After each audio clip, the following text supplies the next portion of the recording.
30 अंश पर शवासन में विश्राम।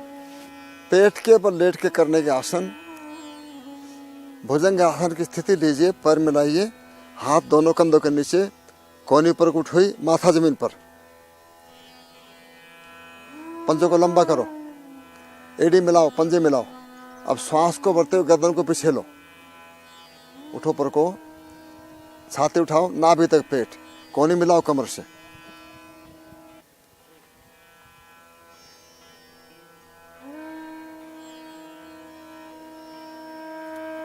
वापस आने के लिए पेट को नीचे लीजिए, छाती, माथा, मकरासन में विश्राम। पैरों को खोलते हैं। अगला शलभ आसन, स्थिति लीजिए, पैरों को मिलाइए, हाथ पीछे, हथेली ऊपर को, मुट्ठियां बंद, नीचे नहीं रखेंगे, ठोडी जमीन में टिकाओ, पैरों को मिलाओ। पहले अर्ध शलभ आसन, श्वास को भर के और दाहिने पैर को उठाओ, पेड़ तक उठाइए, खिंचाओ पैर, पेट अधिक उठ गया, कम करो, और नीचे लेके जाओ। वापिस दूसरी ओर से बायां पर उठाइए,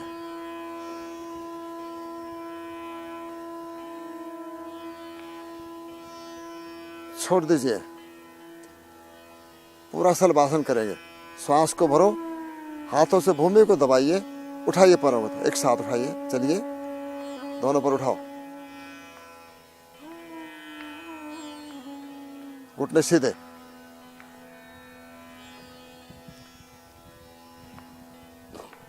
वापिस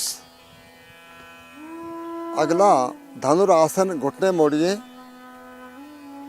घुटने मोड़ो, टखने पकड़ो हाथों से, श्वास को भरिए, पहले घुटने पर उठाइए, कंधे पर उठाइए, कीजिए, होश के तो घुटनों को मिलाइए।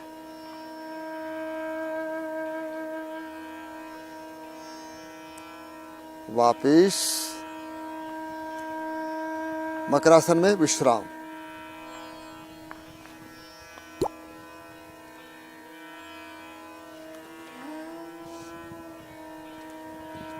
अब बैठकर किए जाने वाला आसन, दंडासन में बैठ जाइए।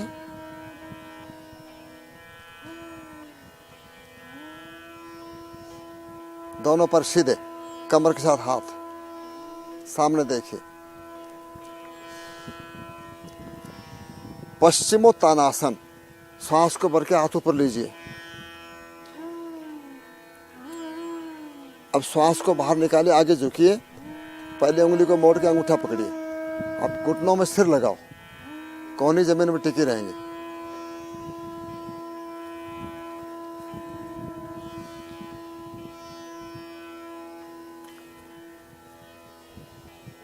छोड़ते समय हाथों को टखनों पर लीजिए, हाथों को टखनों पर लीजिए, घुटनों पर, जंघाओं पर, दंडासन में बैठ जाइए।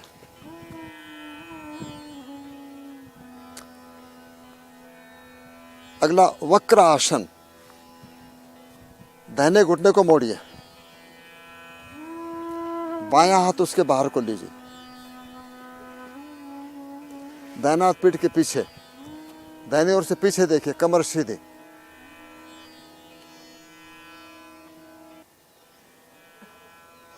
वापिस दंडासन में बैठिए, दूसरी ओर से कीजिए, बायां पैर मोड़ो, दाहिना हाथ उसके बाहर के लो, बायां हाथ पीठ के पीछे, पीछे देखिए, ठोडी ऊपर की तरफ रखो।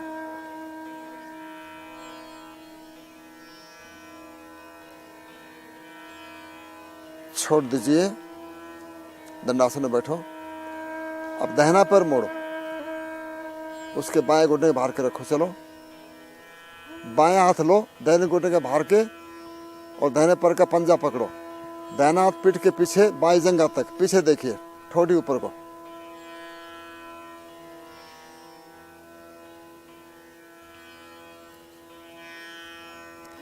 वापिस गर्दन को सीधा करो, निकालो, दंडासन में बैठो।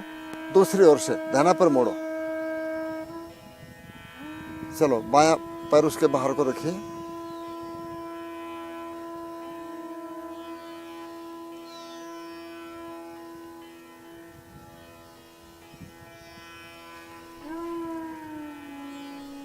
छोड़ दीजिए, दंडासन में बैठो। अगला वज्रासन, बायां पर मोड़ो, दाहिने पर मोड़ो, घुटनों पर हाथ।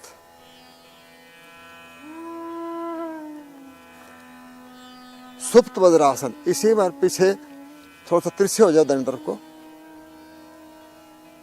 पीछे लेट जाएंगे। सुप्त वज्रासन कीजिए।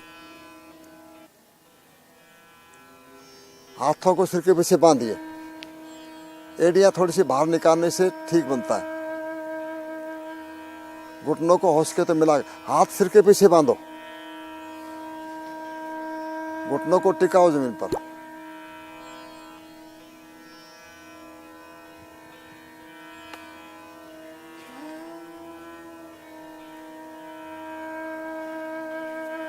वापिस आने के लिए टखने पकड़िए, कोहनियों का सहारा लीजिए, उठिए।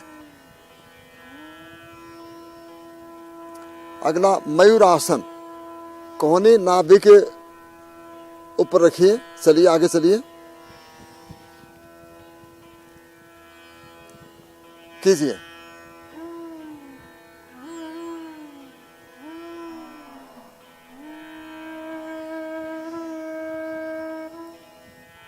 वापिस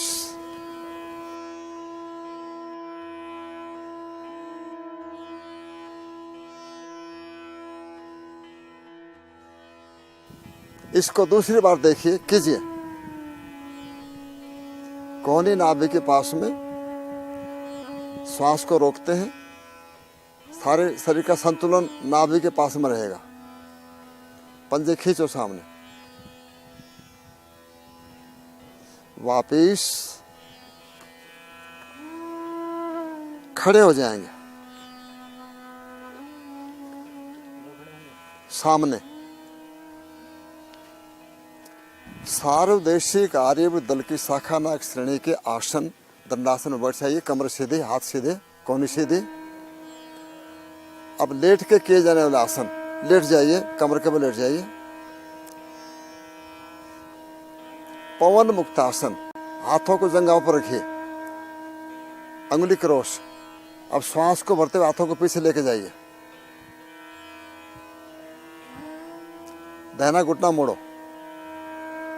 हाथों से घुटने को पकड़ो, पेट को दबाओ, छाती को दबाओ। अब श्वास को बाहर निकाल के ठोड़ी घुटने में लगाओ। बाएं पैर का पंजा खींचा रहेगा। वापिस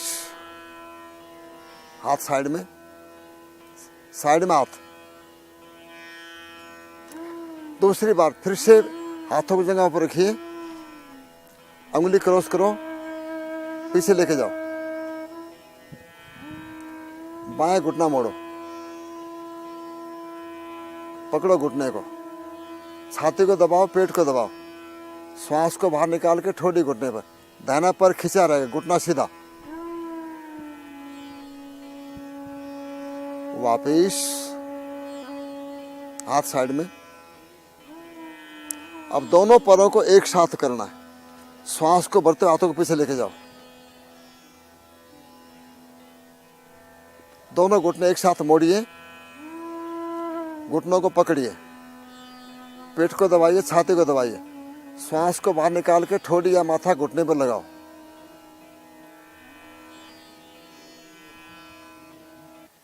वापिस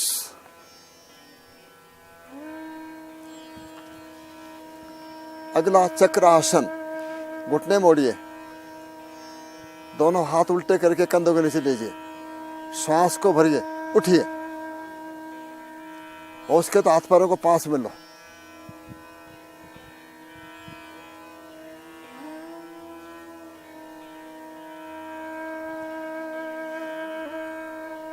वापिस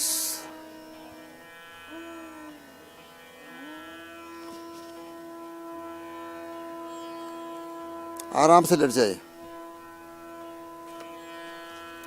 अगला 9 का आसन 2 प्रकार है। पहला प्रकार, पैरों को मिलाओ, हाथों को जंघों पर रखो, उठो।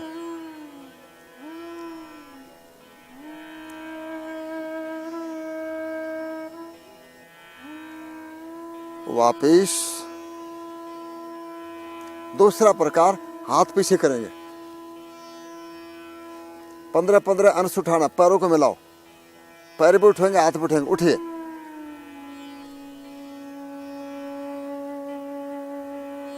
थोड़ा कंधे ऊपर उठाओ, छोड़ दीजिए, बैठ जाइए दंडासन में।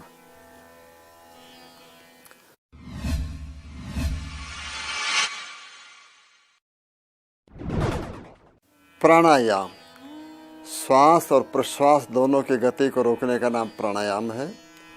जो वायु हम बाहर से भीतर लेते हैं फेफड़ों में, उसका नाम है श्वास, और जो फेफड़ों से बाहर फेंकते हैं उसका नाम है प्रश्वास।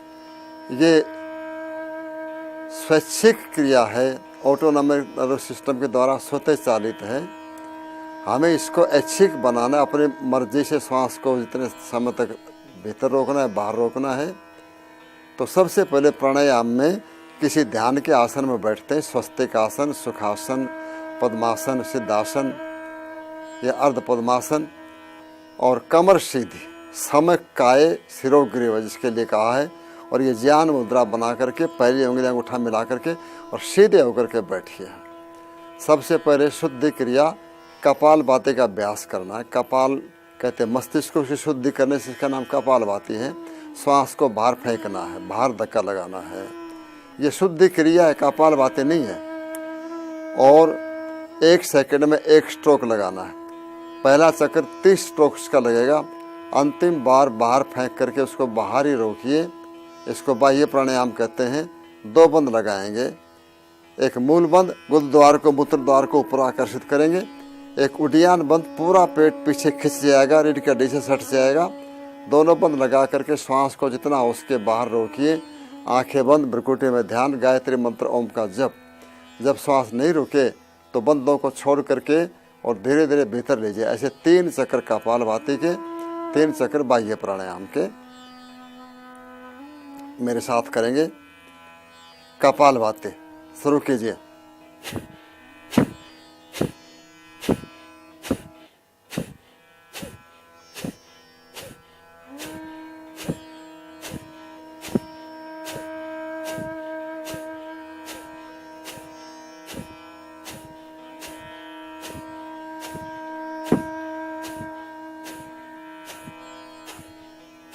बाहर फेंकिए, मूल बंद लगाइए, उड्डयन बंद लगाइए। श्वास को पूरा बाहर निकाल के बाहर ही रोकिए, भ्रुकुटी में ध्यान, गायत्री मंत्र ओम का जप।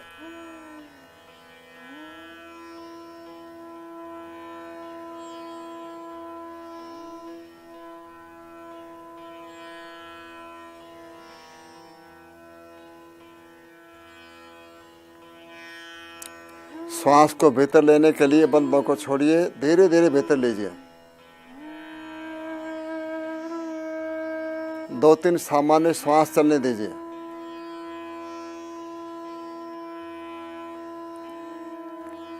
इसी बात दूसरा चक्कर करेंगे। 30 बार श्वास को बाहर फेंकेंगे, अंतिम बार बाहर फेंक करके बाहर ही रोकना है। उड्डयन बंद मूर्वा लगाना कीजिए।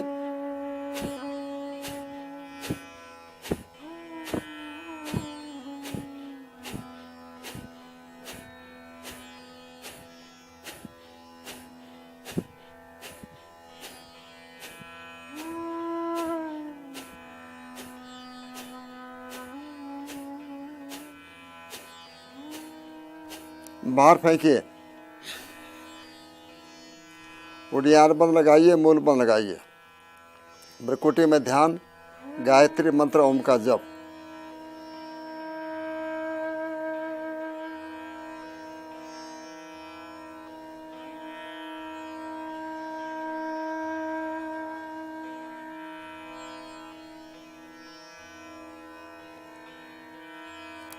बंदों को छोड़ करके धीरे धीरे सांस को भीतर लीजिए।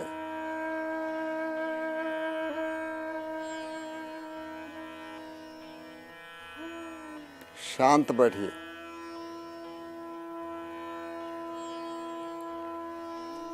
इसी प्रकार तीसरा चक्र करना है। कीजिए।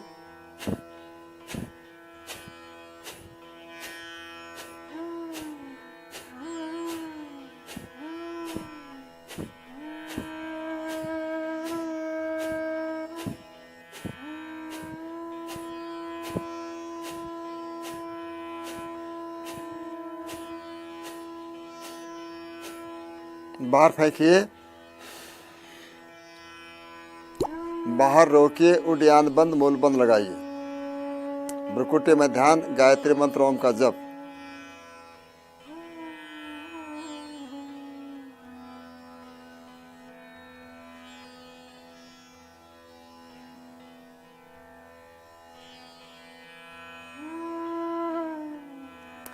बंदों को छोड़कर धीरे धीरे श्वास को भीतर लीजिए।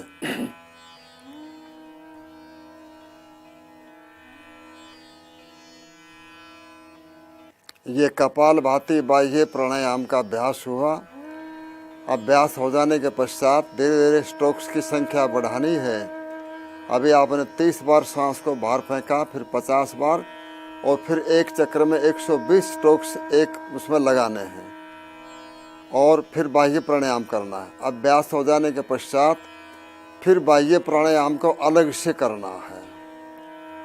उसमें क्या करना है कि कपालभाति नहीं करनी है, पहले सांस को पूरा भीतर भरना और फिर पूरा बाहर निकालना, और मूल बंद लगाना, उड्डयन बंद लगाना, भ्रुकुटी में ध्यान, और जितना हो उसके श्वास को यथाशक्ति बाहर रोकना, गायत्री मंत्र ओम का जप करना। जब श्वास नहीं रुके तो बंदों को छोड़ करके पूरा एक बार में पूरा बाहर भीतर भरो और फिर बाहर निकाल दो, फिर बाहर रोको।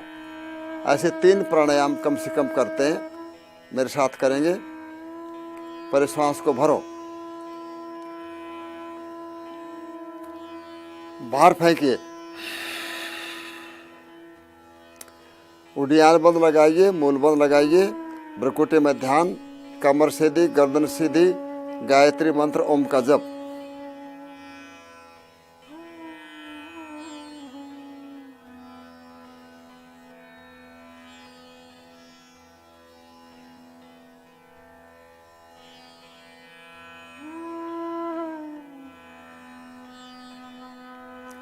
बंदों को छोड़ करके धीरे धीरे श्वास को भीतर लीजिए, और उसके तो मूल बंद लगा रहने दीजिए।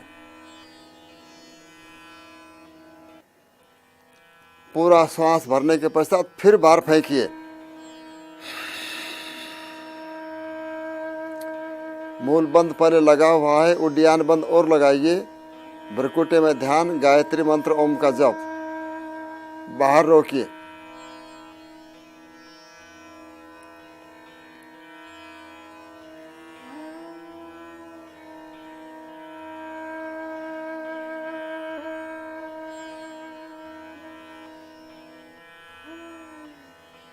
भीतर लीजिए।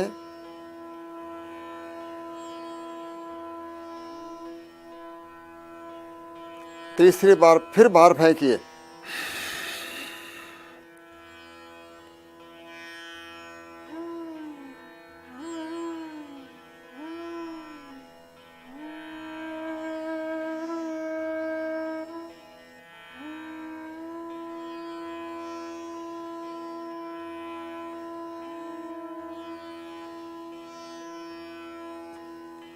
धीरे धीरे भीतर लीजिए, जैसे चलता है चलने दीजिए। शांत होकर के बैठिए।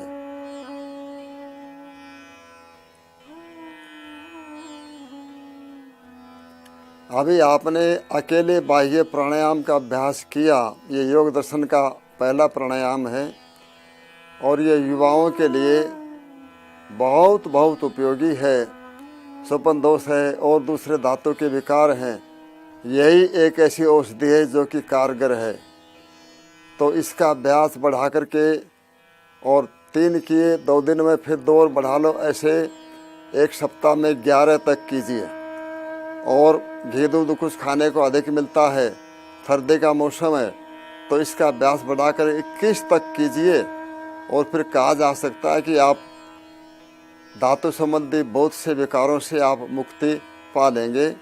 इससे भोजन का पाचन ठीक होता है, बुद्धि शक्ति बढ़ती है, गलत विचार दूर होते हैं और स्वप्न दोष का टोटली जो है वो इंतज़ाम इससे हो जाता है। लेकिन जितनी देर तक प्राणायाम करेंगे मूलबंध जो है वो लगा रहेगा। मूलबंध जो इस प्राणायाम की ज्ञान है। अगला प्राणायाम नाड़ी शुद्धि का पहला प्रकार अनुलोम विलोम। अनुलोम विलोम कपालभाति ये कोई प्राणायाम न होकर के अगले प्राणायामों की तैयारी है। कपालभाति तो शुद्धि क्रिया है और ये अनुलोम विलोम जो है ये नाड़ी शुद्धि का पहला भाग है। इसमें क्या करना है कि दाहिने हाथ की ज्ञान मुद्रा बनानी, पहली दूसरी उंगली मोड़ करके अंगूठे के मूल में लगानी है, अंगूठे से दाहिने नाक को दबाना है और छोटी उंगली से और अनामिका से बाएं नाक को दबाना है। बाएं हाथ बिल्कुल सीधा रहेगा, कमर सीधी रहेगी। तो सबसे पहले दाहिने नाक को अंगूठे से दबाते हैं। अब इसको श्वास को लेना 8 गिनते हुए और दूसरे नाक से 16 गिनते छोड़ना, फिर दाहिने से लेना और बाएं से छोड़ना। 1 और 2 का रेशियो होगा। जो साधक 8 और 16 का अनुपात नहीं कर सकते वो 6-12 करे या कम से कम 4 गिनते हुए श्वास को ले और 8 गिनते हुए छोड़े। लेने का और छोड़ने का क्रम 1 और 2 का होना ही चाहिए और धीरे धीरे लेना है, धीरे धीरे छोड़ना है। देखिए हमने अंगूठे से दाहिने नाक को दबा लिया, बाएं से 8 गिनते श्वास को लिया, 1 2 3 4 5 6 7 8।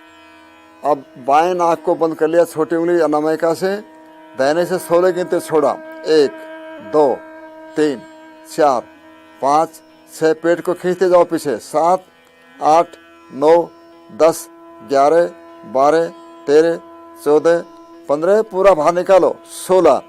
अब दाहिने से 8 गिनते श्वास को लेना, 1 2 3 4 5 6, पूरा भरो, छाती भराओ, 7 8। बाएं से 16 गिनते छोड़ना, 1 2 3 4 5 6 7। पेट को खींचो पीछे, 8 9 10 11 12 13 14 15 16 कीजिए। बाएं से 8 गिनते सांस को लीजिए,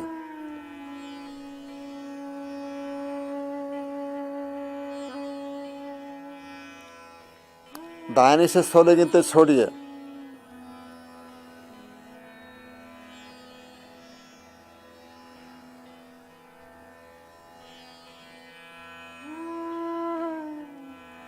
अब दाहिने से 8 गिनते लीजिए,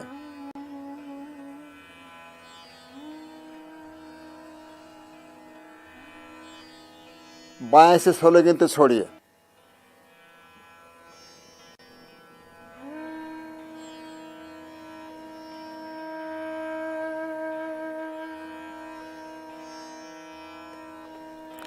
ऐसे एक चक्कर अपने आप कीजिए।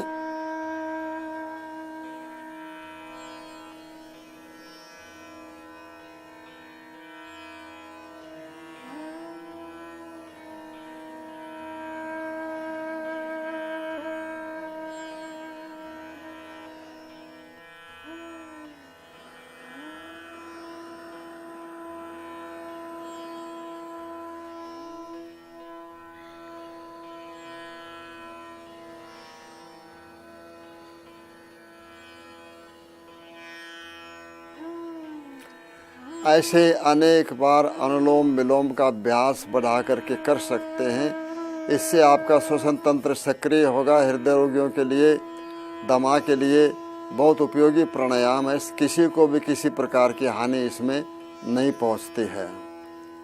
अब इससे अगला जो है नाड़ी शुद्धि प्राणायाम। इसमें बाएं नाक से 8 गिनती सांस को लेना और जालंधर बंद लगा करके ठोडी से कंठ को दबा करके और छोटी उंगली अनामिका से बाएं नाक को, अंगूठे से दाहिने नाक को दबा करके, नहीं भी दबाएं तब भी ठीक है, ठोडी से कंठ को दबा करके 8 गिनती सांस को भीतर रोकना है। उसके पश्चात ग्रीवा को सीधा करके 16 गिनते धीरे धीरे करके सांस को बाहर निकालना। अब उसके पश्चात दाहिने से सांस को लिया, रोका और बाएं से 16 गिनते हुए निकालना। अनुपात रहेगा 1 1 और 2, फिर 1 1 2। देखिए अंगूठे से दाहिने नाक को दबाइए, बाएं से 8 गिनते सांस को लीजिए। 1 2 3 4 5 6 7 पूरा भरो, 8। अब ठोड़ी सेकंड को दबाओ, भीतर रोको, जालंधर बंद कहते हैं इसको। 1 2 3 4 5 6 7 8।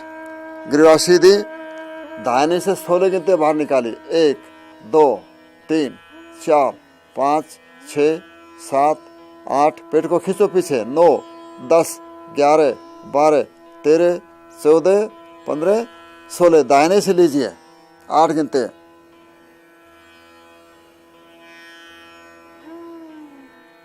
जालंधर बंद लगा करके 8 गिनते भीतर रोकिए।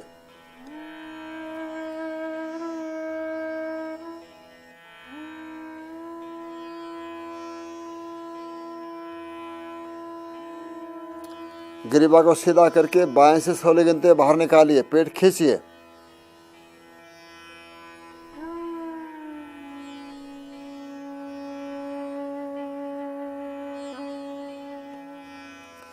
ऐसे ही एक चक्कर अपने आप करेंगे, कीजिए।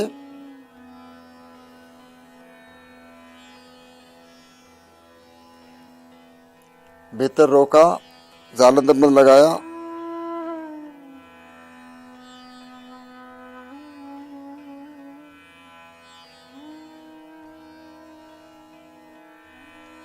ग्रीवा को सीधा करके दाहिने से बाहर निकाला।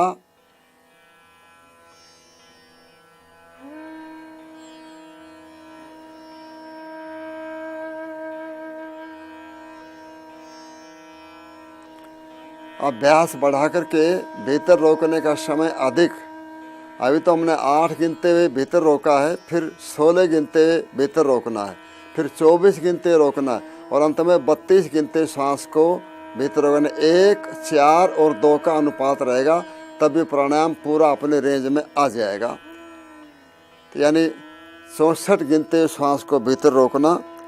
और गिनना क्या है कि लगभग 1 सेकंड, एक मात्रा कहते हैं। मात्रा किसको कहते हैं? घुटने पर हथेली फिरा करके चुटकी बजाते 1 मात्रा, या पलक झपकी और खोली, उतने समय में 1 मात्रा, लगभग 1 सेकंड का समय। तो ये मान के चलो कि 8 सेकंड में सांस को भीतर लेना है और 8 सेकंड तक रोकना है और 16 सेकंड तक बाहर निकालना है। धीरे धीरे करके भीतर रोकने का समय फिर 16 गिनते हुए और 24 सेकंड और 32 सेकंड। तो अंत में एक प्राणायाम पूरा जो है वो पौने 2 मिनट का हो जाता है। इसका अभ्यास धीरे धीरे बढ़ा करके और 11 तक कर सकते हैं। सर्दी का मौसम है, घी दूध खाने को मिलता है, तो 21 तक कर सकते हैं, इससे आगे नहीं करना है।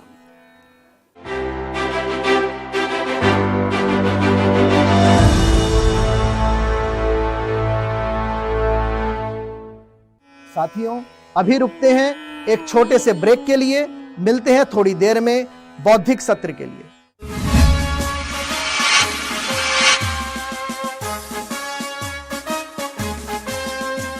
जो भी पके ऐसा पके, जहाँ भी जो हो खींचा चला आए MBH मसाले।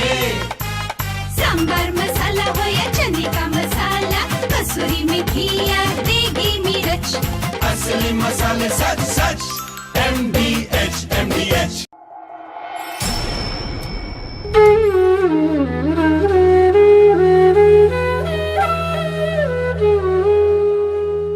वेदों के विज्ञान से स्वच्छ होगा धरती का हर कोना।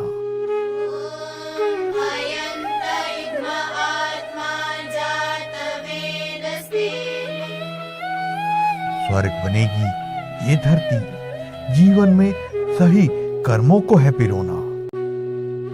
आओ यज्ञ करें आर्य संदेश टीवी के साथ। घर घर यज्ञ, हर घर यज्ञ, हर दिन प्रातः 7 बजे।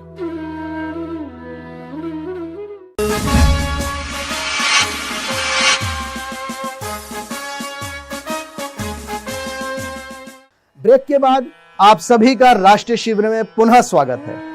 अब चलते हैं स्वामी देवव्रत सरस्वती जी के पास आज के बौद्धिक प्रशिक्षण के प्रातःकालीन सत्र के लिए।